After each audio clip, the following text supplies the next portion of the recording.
Pierre Badia, je suis exploitant agricole sur la commune de Polignes, où on élabore des rouges, mais on est plus quand même sur les blancs, c'est-à-dire crément, blanquette de Limoux, chardonnay. J'ai aujourd'hui 45 hectares mon exploitation et je suis le gérant de l'exploitation de mes parents depuis cette année.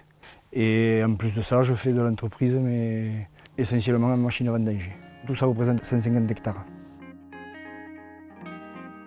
C'est mon père qui a commencé. En fait, lui, ça a été un des pionniers des machines à vendanger dans le coin. Moi, je m'étais installé en 2002. Et donc en 2005-2006, il m'a dit, bon, il te faudrait acheter une machine et t'y mettre. Mais bon, au début, j'étais un peu peureux.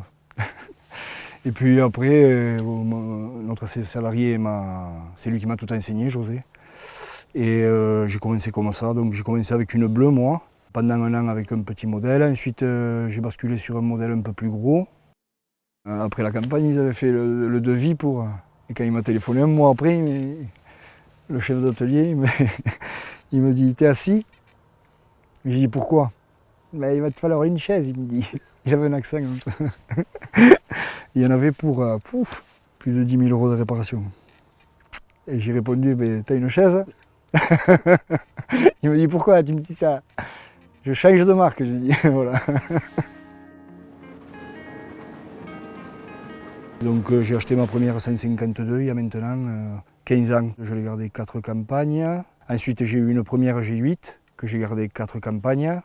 Et la seconde G8 qui était équipée du Cleantech que j'ai gardé 7 ans. Et aujourd'hui la GL8.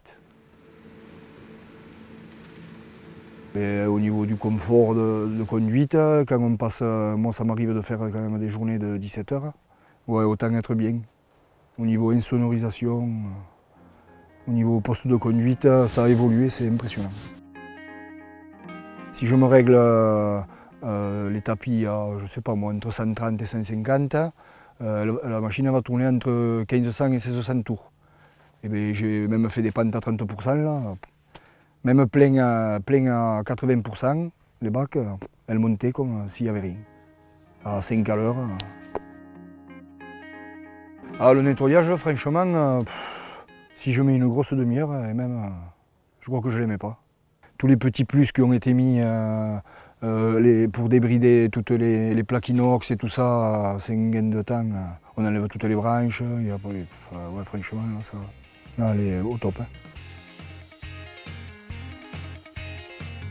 Vous savez, quand on est petit, à l'école, ils vous font remplir des feuilles. Je crois que même en CM1, je crois, ou CE2, qu'est-ce que vous voulez faire plus tard? Viticulteur.